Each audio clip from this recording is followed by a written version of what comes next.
हाँ जी जी, मुझे बता देना हम ले आएंगे।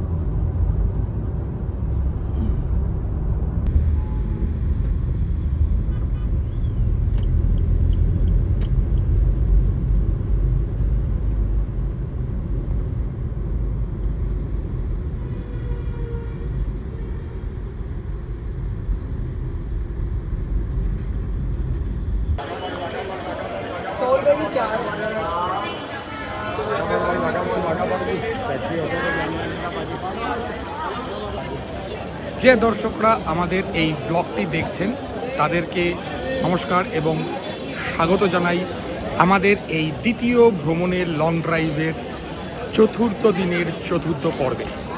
আজকে আমরা সকালবেলা হোটেল থেকে বেরিয়ে, যেহেতু গোল্ডেন টেম্পল অমৃতসরের একটা বিখ্যাত জায়গা, জালিয়ানওয়ালাবাগ একটা বিখ্যাত জায়গা, এগুলো দেখতে একটা উবের রাইডে নিয়ে নিলাম। এই জায়গাটা প্রচণ্ড কনজাস্টেড, এখানে নিজের গাড়ি নিয়ে আসাটা একটা প্রচণ্ড অসুবিধা আর কি বিষয়।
তো এই গোল্ডেন টেম্পল এবং জালিয়ানা বাগ দেখে আমরা এবার হোটেলের দিকে ফেরত যাব। খুব ভালো লেগেছে অমৃতসরের গোল্ডেন টেম্পল। একটা ধর্মস্থান কিরম হওয়া উচিত এখানে এসে শেখা উচিত। তো সেগুলো দেখে নিলাম, দেখে নিয়ে এবার হোটেলে এসে একটু ফ্রেশ হয়ে গাড়ি নিয়ে আমরা ওয়াঘা বর্ডারের উদ্দেশ্যে বেরিয়ে পড়েছি। এই গানটা খুব মনে পড়ছে, मैं निकला गड्डी लेकर अमृतसर से कब लाहौर आ गया।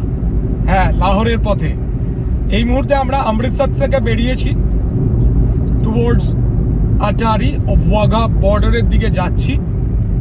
পাঞ্জাব থেকে মানে পাঞ্জাবের অমৃতসর থেকে আটারি ওয়াঘা বর্ডার যাওয়ার জন্য রাস্তা হচ্ছে NH-03। আমাদের সঙ্গে একটা মিলিটারি কনভয়েও যাচ্ছে। অমৃতসর থেকে আটারি বর্ডার কম বেশি 35-40 কিলোমিটার মতো রাস্তা। ওয়েদার মোটামুটি প্রচন্ড গরম। দুদিন শুনলাম এখানে বৃষ্টি হয়েছিল আমরা আসার আগে, কিন্তু এখন রোদ মানে পুড়িয়ে দিচ্ছে এরকম গরম আর কি। রাস্তায় যেটা দেখা যাচ্ছে আর কি, রোড সারফেস একদম ড্রাই, শুকনো।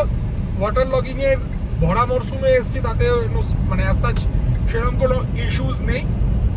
আটারি বর্ডারের উদ্দেশ্যে ট্রাফিক মোরলেস মানে খুবই লাইট। কিছু মিলিটারি কনভয়েস আছে, তো সেগুলো তো আর ভিডিও বানানো উচিত না, তাই সেগুলোর বিশেষ শুটিং করছি না। কারণ পাকিস্তান বর্ডারটা কিন্তু হট বর্ডার, মানে আমাদের বাংলাদেশ বর্ডার আমরা যেদিকে থাকি সেদিক থেকে কম্পেয়ার করলে Pakistan border is a very hot border. যখন তখন এখানে যুদ্ধ শুরু হয়ে যায়, তো আলাদা একটা ফিলিং আসছে। বাংলাদেশ বর্ডার থেকে পাকিস্তান বর্ডার, ভারতবর্ষের বুক চিরে এতটা রাস্তা টানা আমরা নিজেদের গাড়ি নিয়ে পৌঁছে গেছি। তাও খুব একটা তো ভালো আমরা চালক নই, তাও এরকম ট্রাফিক, যেরকম গোটা ভারতবর্ষের বিভিন্ন জায়গার বিভিন্ন ট্রাফিক। আসার সময় যেতগুলো স্টেট ক্রস করলাম সেগুলোকে হ্যান্ডেল করতে করতে, বিভিন্ন রকম রোড সারফেস হ্যান্ডেল করতে করতে আমাদের এই প্র্যাকটিস করার যে ড্রাইভটা খুবই ভালো হচ্ছে, খুবই এনজয় করছি। দুপাশে মিলিটারি স্টেশন, বাইরে এদিক ওদিকে দু একটা ট্যাঙ্কও রাখা আছে। পারলে এগুলো তো ডিসপ্লে ট্যাঙ্ক, এগুলো দেখানোই যাবে। কোনো একটায় পারলে দাঁড়িয়ে একটু ভিডিও বানানোর ইচ্ছে হচ্ছে মনে মনে।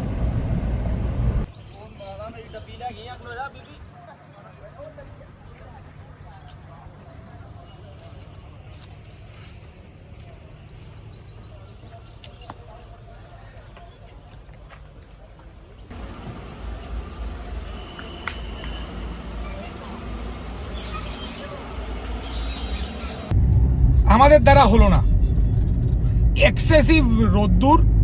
ভেবেছিলাম যে বর্ষাকালে এই রোদ্দুরের ব্যাপারটা হবে না, কিন্তু না, এক ফোঁটা মেঘ নেই, এক্সেসিভ রোদ্দুর।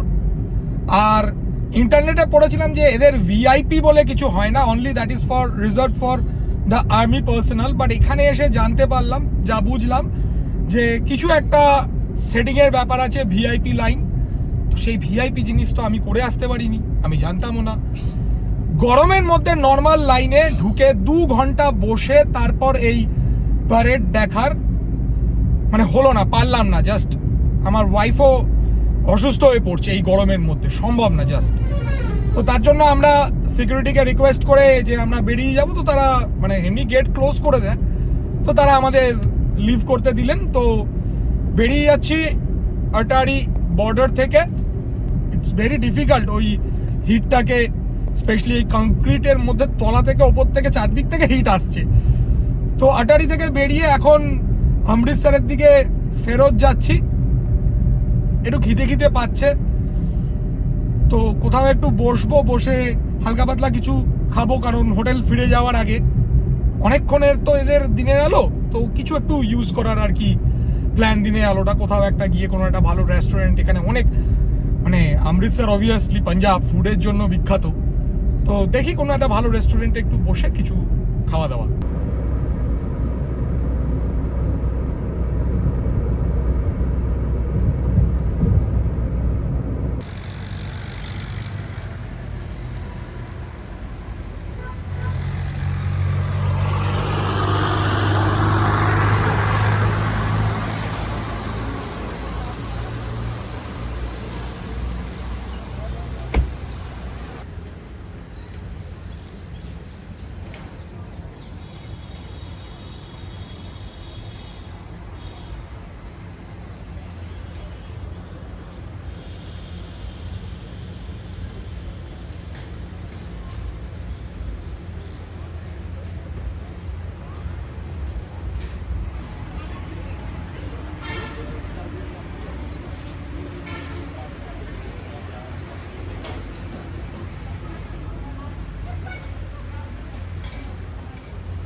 ইউটিউবে অনেকবার দেখেছিলাম যে নর্থ ইন্ডিয়ায় হাভেলি আছে, সবাই সেখানে বলে যে এগুলো নাকি অরিজিনাল হাভেলি না। হাভেলি মানে এই বিখ্যাত রেস্টুরেন্টটা নাকি এই পাঞ্জাবেই পাওয়া যায়, ওজি হাভেলি অমৃতসরের। তো এখানেই আমরা খাওয়া দাওয়া করলাম, বেশ ভালোই খাওয়া দাওয়া হলো, ভালোই এনজয় হলো। দুর্দান্ত সাজানো আর কি এই রেস্টুরেন্ট বা ধাবা যেটাকে বলা চলে। এবার হোটেলের দিকে ফেরত যাচ্ছি। এখন দেখতেই পাচ্ছেন যে সূর্যের আলো যথেষ্টই আছে এখানে, মানে সন্ধেবেলা অনেক পরে হয়। একটু আগে আগেই আজকে হোটেলে ফেরত যাব, কারণ প্যাকিং কমপ্লিট করে রাখবো। তো এই মুহূর্তে হোটেলে গিয়ে নেক্সট দিনের প্ল্যান প্রোগ্রামগুলো একটু ভাববো কি করতে পারি কি না পারি।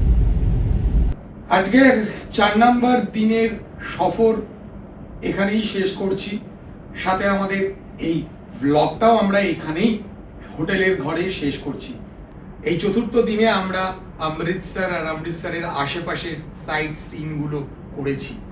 আজকে একটু তাড়াতাড়ি আমরা শুতে যাচ্ছি, যাতে কালকে শিখে আমাদের প্রিভিয়াস মিস্টেকসগুলোর থেকে লেট না করে তাড়াতাড়ি উঠে তাড়াতাড়ি বেরোতে পারি। এই এত অনেকটা যে ডিস্টেন্স কভার করতে হচ্ছে ড্রাইভিংয়ে, সেটা সঠিকভাবে বিনা কোনো রিস্ক নিয়ে, যেহেতু আমরা আনকোড়া ড্রাইভার, সেই জন্য যতটা পারবো রাতে এইখানে না চালিয়ে শেষ করতে পারি। তো তাই জন্য বিদায় নিচ্ছি আজকে আপনাদের সাথে আজকের এই পর্বে। দেখা হবে আপনাদের সাথে আগামী দিনকে আগামী ব্লগে। ততক্ষণের জন্য good bye, have fun and drive safe.